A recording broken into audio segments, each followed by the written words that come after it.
Prime Minister, horrific news out of Gaza this week.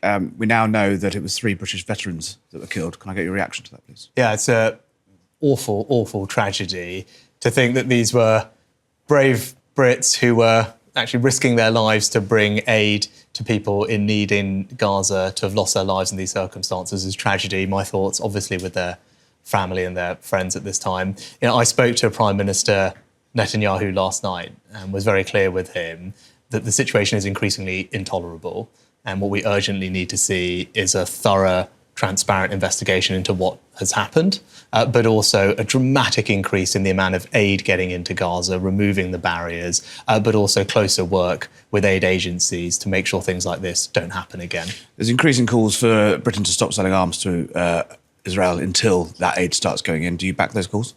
I think we've always had a very careful export licensing regime that we adhere to. There are a set of rules, regulations and procedures that we'll always follow. And I've been consistently clear with Prime Minister Netanyahu since the start of this conflict that whilst, of course, we defend Israel's right to defend itself and its people against attacks from Hamas, they have to do that in accordance with international humanitarian law, protect civilian lives, and sadly too many civilians have already lost their lives, get more aid into Gaza. That's what we've consistently called for.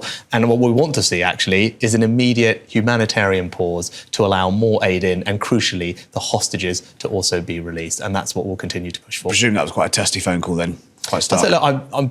What's happened is a tragedy and it shouldn't have happened, and there are questions that need answering, and that's why I've been very clear that what we expect is a thorough, transparent investigation into what has happened. But also, I want to see a dramatic increase in the amount of aid flowing into Gaza and closer work with the aid agencies so these types of things just do not happen.